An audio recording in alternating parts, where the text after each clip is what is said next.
Bom dia a todos e todas, agradecer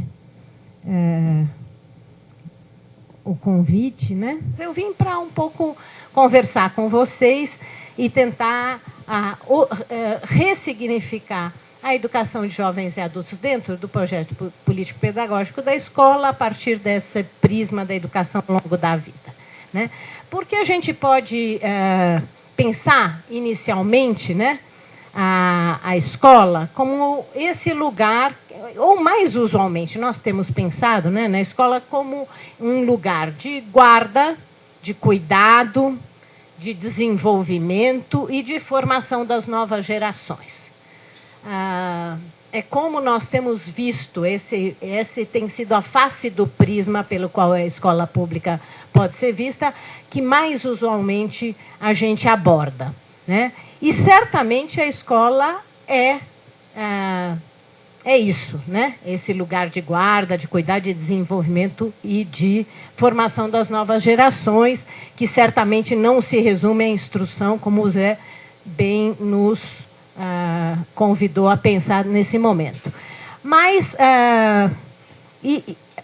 só para cumprir, é um desafio, a escola cumprir essa função não é pouca coisa. Tá certo? Já é um desafio enorme, uma complexidade enorme. E para cumprir essas funções, a escola tem que ser gerida de uma maneira democrática. E a gente descobriu isso, né, e lutou por isso no processo de redemocratização. Eu acho que muitos de nós somos de uma geração mais madura que participou das lutas pela redemocratização no nosso país e que a gente traduziu grande parte daquelas consignas mais gerais que tínhamos para a nação para o âmbito da escola, reivindicando uma gestão democrática, porque por 3 razões básicas, né? Primeiro, porque uma escola que cumpra essa função de guarda, de cuidado, de desenvolvimento, de formação, né, ela precisa um forte engajamento da equipe escolar, um relacionamento aberto e democrático com as famílias e com as comunidades. Então, essa é a primeira razão pela qual a escola pública tem que ser gerida democraticamente. A segunda é por aquilo que o Zé mencionou, tá certo? Porque a gente tem que manter coerência entre discurso e prática, e se a escola pretende ser um lugar de formação para uma cidadania democrática, para formar cidadãos éticos, tá certo? Ela tem que praticar isso, né? Tem que realizar essa obra na sua cotidianeidade. A gente tem que viver isso como experiência, como exemplo, e não só como discurso. E o terceiro é que, para ser pública, a escola precisa se abrir à realidade sociocultural da comunidade que ela atende, né? Esse terceiro aspecto é que é um aspecto que nos convida a pensar a escola de uma maneira diferente, talvez, do que num outro prisma, né? Mas, de qualquer maneira, nós chegamos por essa via até vasta legislação, que nós vamos só passar aqui os slides rapidinho, porque todo mundo aqui conhece isso de fio a pavio, que a gente consagrou o princípio da gestão democrática na Constituição, no Estatuto da Criança e Adolescente, com ênfases ligeiramente diferentes. O Estatuto empodera mais o aluno e a família, né, em relação à equipe escolar, e depois a gente traduziu isso na Lei de Diretrizes e Bases num conjunto de regras e normas que depois, nos tantos anos, né, que vimos tendo depois da LDB, a LDB focou muito na ideia de conselho de escola como a instância, né, de democratização da escola, e nós, apesar de sabermos da importância que ele tem na gestão escolar, nós, de certa forma, nos frustramos um pouco com os seus resultados em termos da eficácia para a democratização da escola. E, por isso, somos provocados a pensar outras estratégias que não apenas, né, as formas institucionalizadas dos conselhos para pensar a gestão escolar democrática. E aí é que eu proponho que a gente vire o prisma e olhe a escola de um outro ponto de vista que não é contraditório ao primeiro, é complementar, tá certo?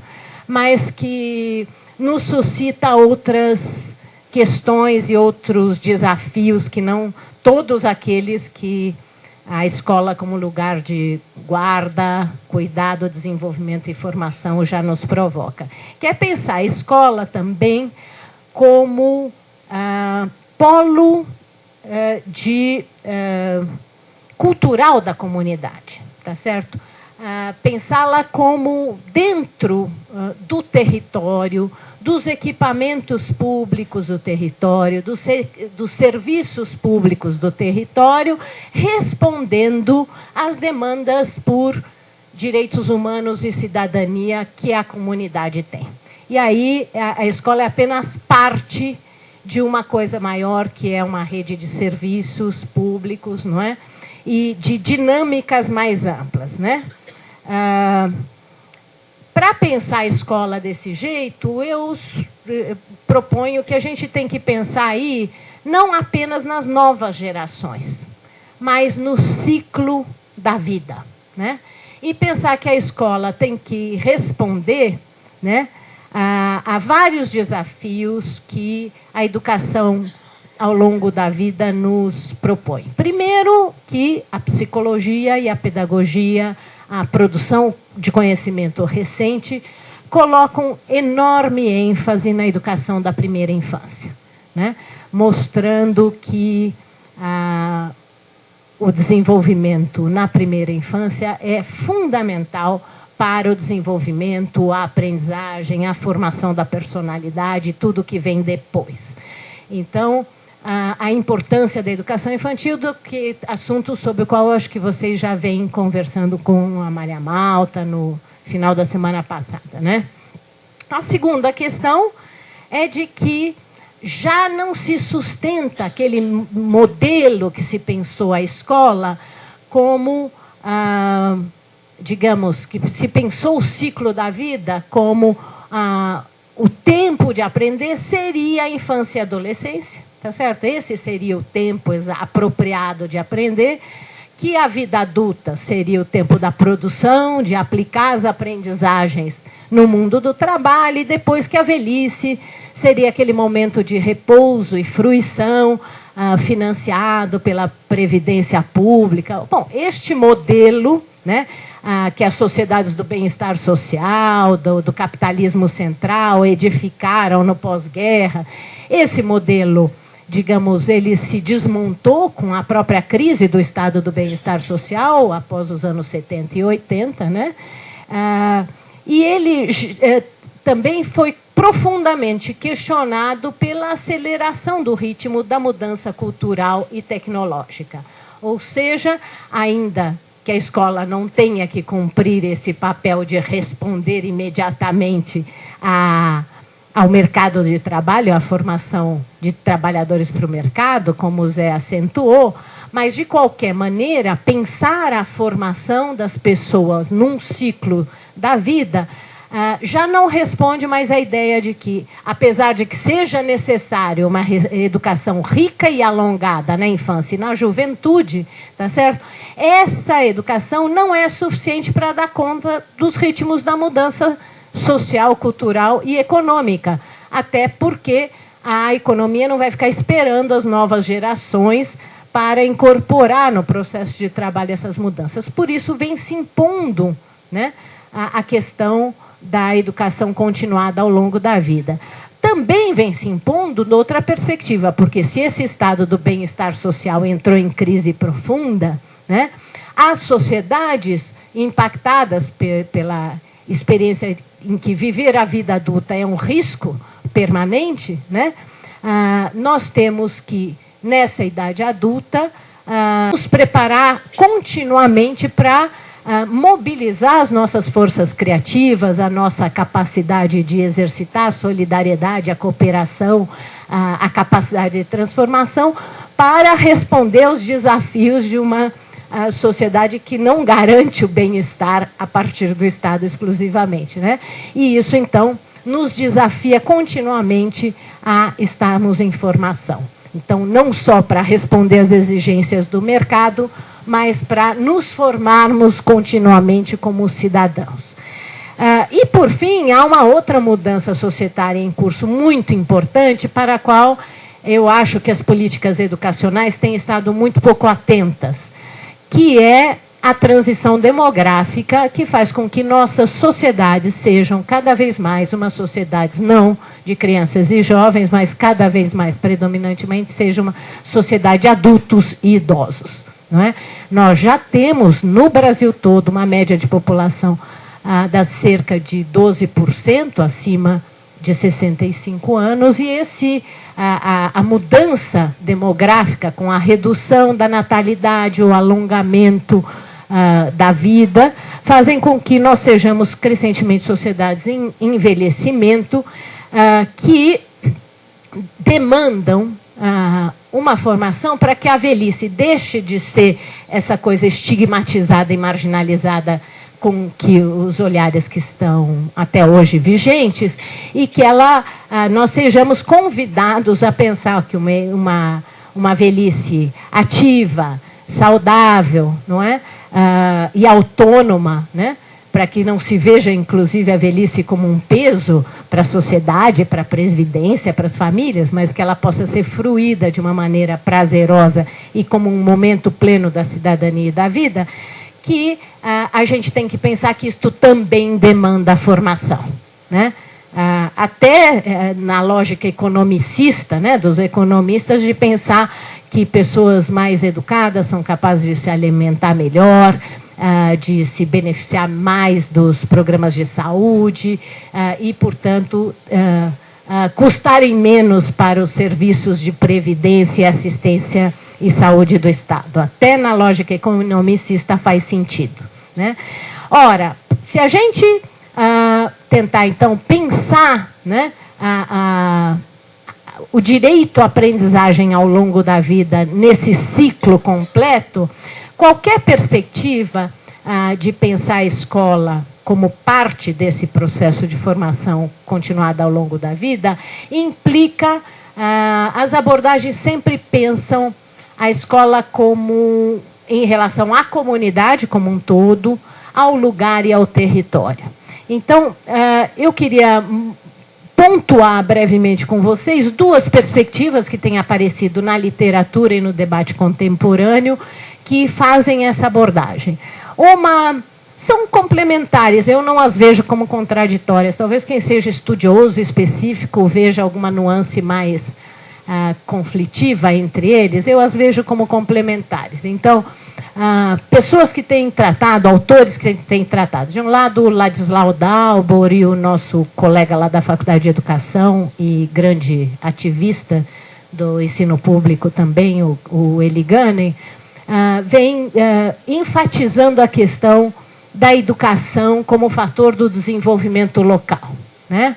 Nessa perspectiva do Ladislau e do Eli, o que eles valorizam sobretudo? Eles pensam que é preciso, né, desencadear processos de inovação em favor do desenvolvimento local, pensado como desenvolvimento econômico, social, ambiental, né? E que isso requer uma participação ativa dos cidadãos, né?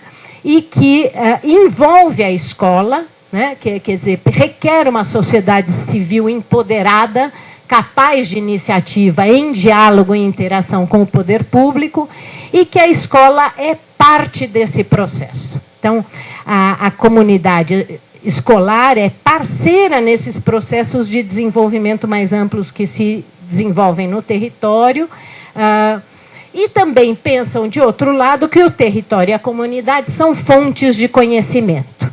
Eu diria que essa perspectiva é compatível, por exemplo, com a reforma curricular que Paulo Freire tentou implementar, com auxílio de muitos dos colegas da PUC São Paulo, etc., durante a gestão que ele teve à frente da Secretaria de Educação, né? Quer dizer, aquela proposta de reorganização curricular era muito focada nessa ideia de uma escola implicada na comunidade e no território, que toma esse território e essa comunidade como fontes de conhecimento fundamentais para ressignificar o currículo escolar, né?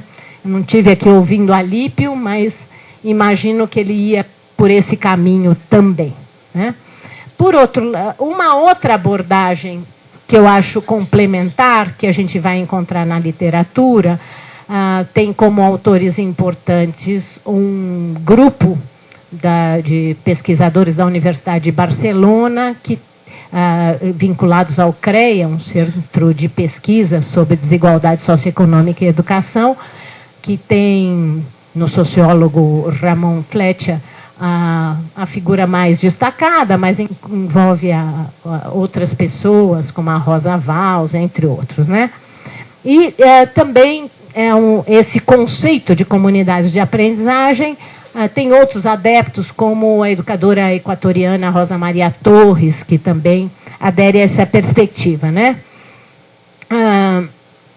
A perspectiva das comunidades da aprendizagem, elas pensam mais a partir da escola, né? A escola na relação com o entorno, enquanto que a outra pensa o entorno e a escola no seu interior. Talvez seja essa a diferença do ponto de vista, né?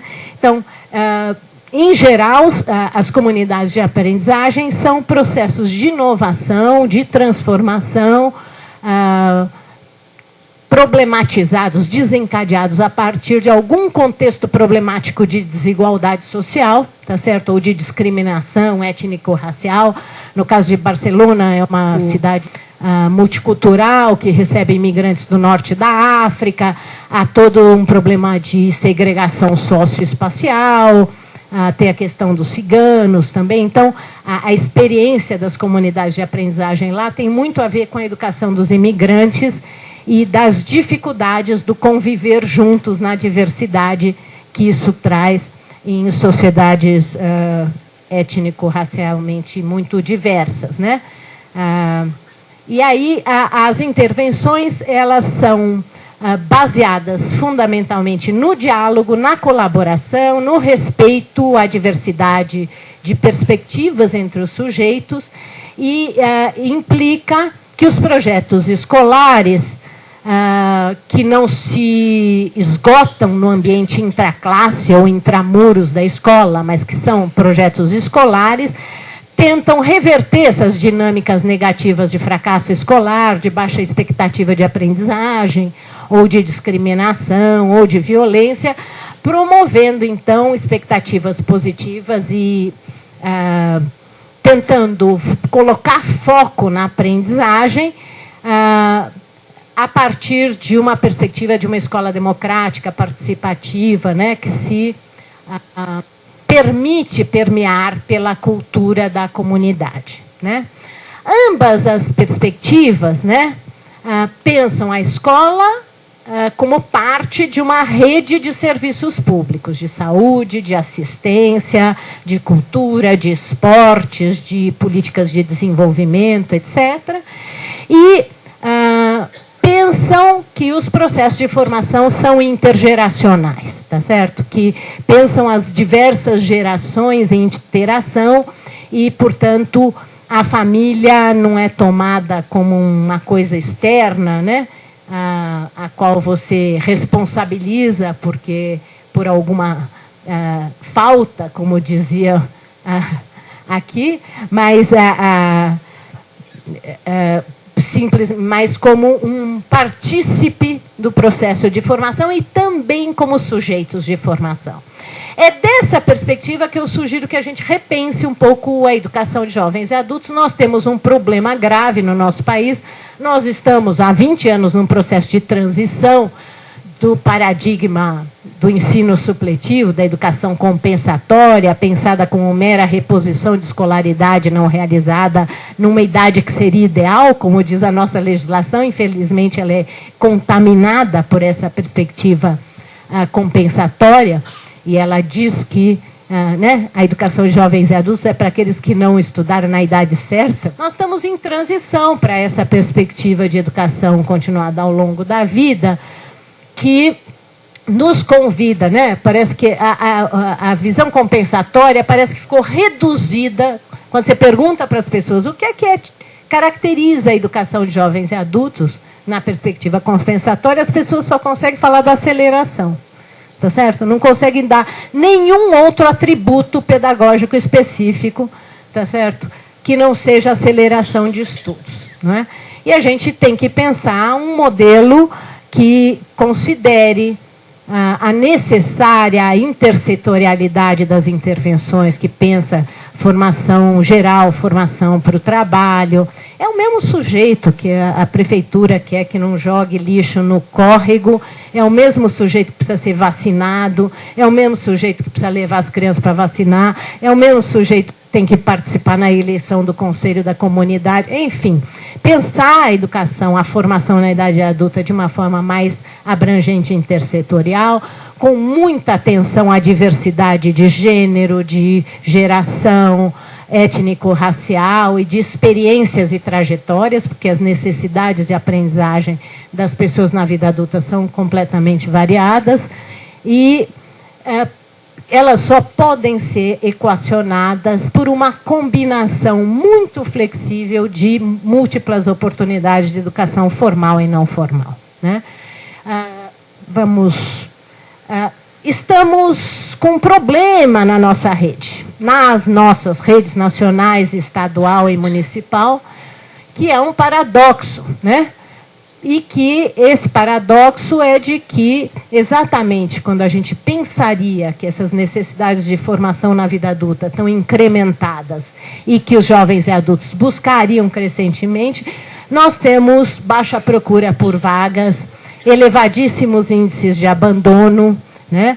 E reduzidíssimo número de concluintes, que, a meu ver, não quer dizer o que muitas vezes os gestores dizem. Diante desses sintomas, os gestores dizem: não tem demanda, eu posso me desincompatibilizar desse encargo trabalhoso que é ter os adultos e a escola aberta à noite. A verdade, são sintomas de que o modelo da suplência, que ainda hoje é um modelo hegemônico, está falido, tá certo?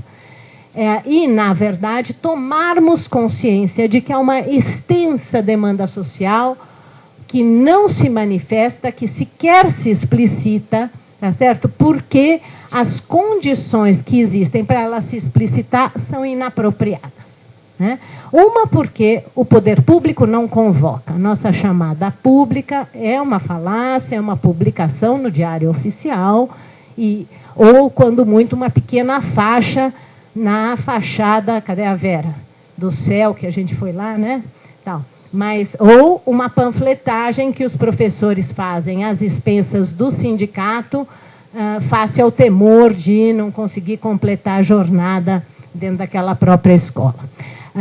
Então, de um lado, falta uma chamada escolar, mas, fundamentalmente, o problema reside, não é, em que o modelo da educação escolar de jovens e adultos ele é pouco atrativo e ele não responde de uma maneira positiva às expectativas e necessidades de aprendizagem. Mas a gente tem que...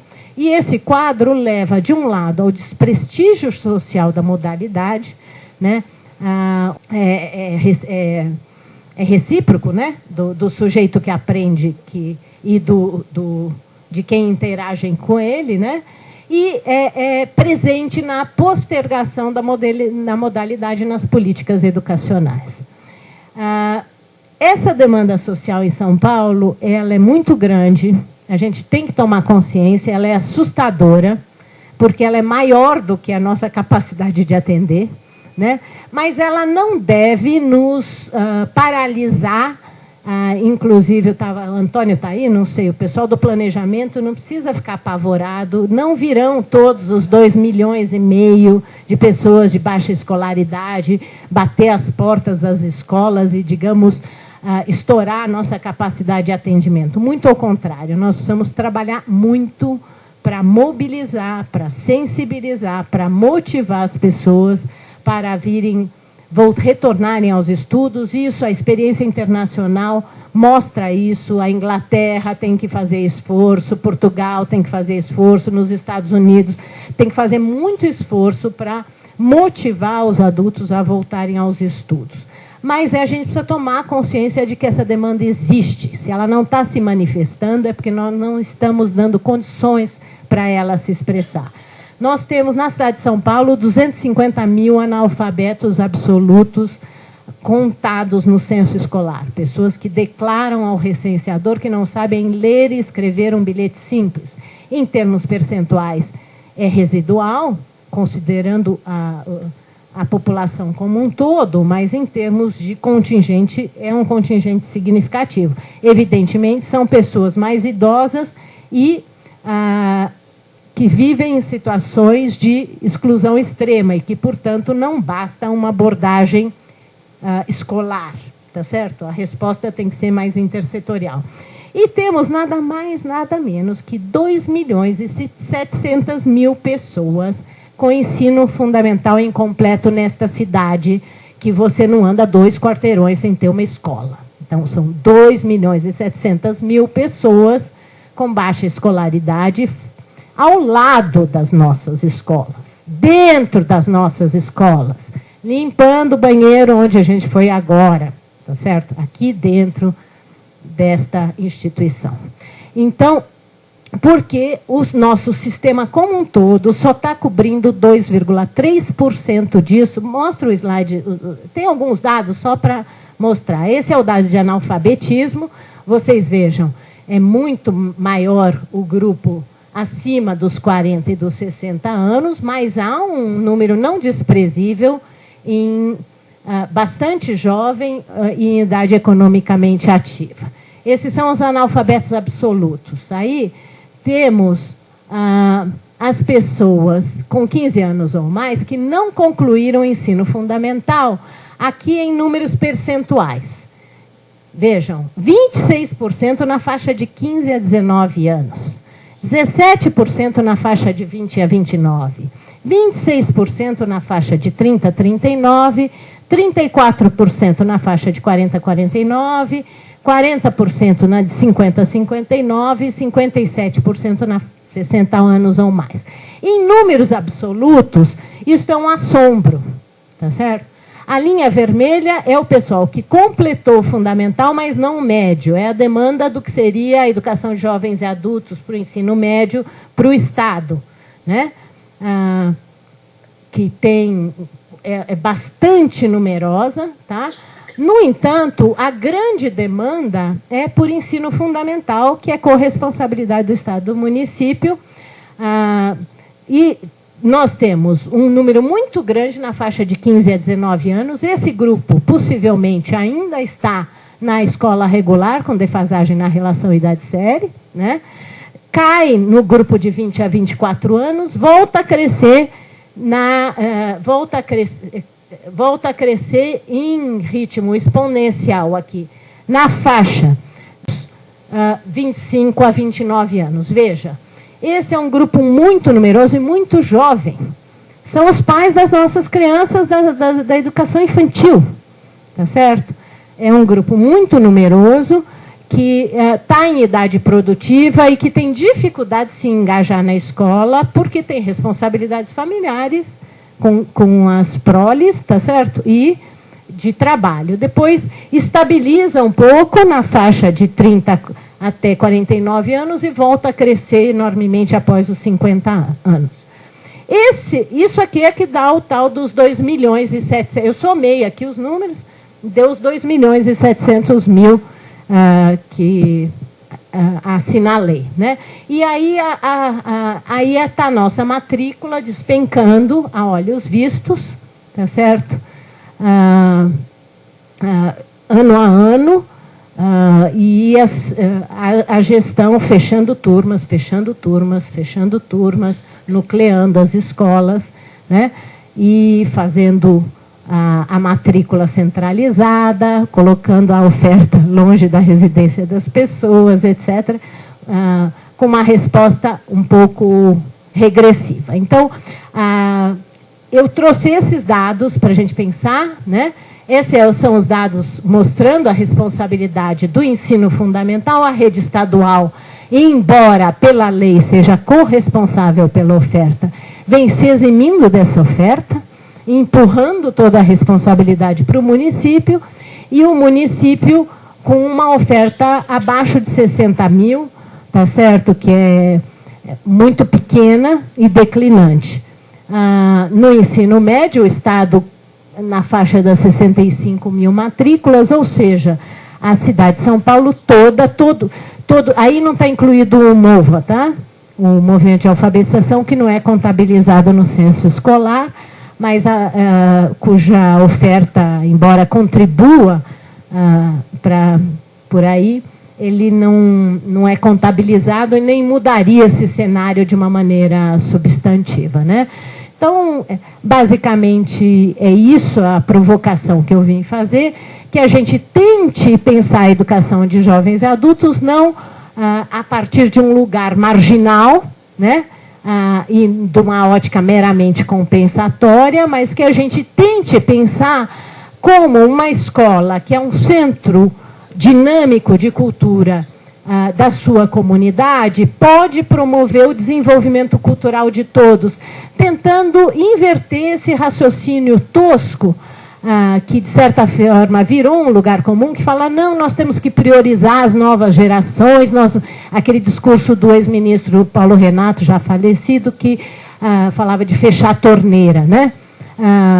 Qualquer pessoa que está envolvido na escola sabe que não existe fechar a torneira. Falar, não, vamos cuidar só das novas gerações, né? E deixar os velhinhos morrerem, né? Porque se a gente investir fortemente nas novas gerações, no futuro não teremos jovens e adultos. Qualquer pessoa sabe que a gente pode fazer o céu mais bonito, tá certo? Pode botar ele dentro de uma redoma, esse céu mais bonito. Essas crianças se socializam em famílias e comunidades. E o nível cultural e educacional das famílias e comunidades é fortemente determinante do seu desempenho escolar, das suas aprendizagens. E por coisas mais simples, pais que leem, induzem as crianças à leitura, quer dizer, práticas sociais de letradas dentro de casa influenciam. Pais que valorizam a educação serão mais atentos e participativos nas comunidades escolares, tá certo? Cuidarão melhor da nutrição e da saúde das crianças, saberão diagnosticar mais cedo qualquer distúrbio de desenvolvimento e assim por diante, tá certo? Quer dizer, nem que seja de um ponto de vista instrumental, podemos pensar, mas eu estou convidando vocês a não pensar de um ponto de vista instrumental, tá certo? O direito à educação não se esgota em qualquer idade, tá certo? Nós temos o direito de continuar nos desenvolvendo intelectualmente, né, pessoalmente, aperfeiçoar a nossa formação ética ao longo de toda a nossa vida, e isso é um direito humano que se deve estender a todas as pessoas. Era essa a conversa para a gente chutar um pouco um debate que espero ter sobrado um tempinho, acho que não. Obrigada.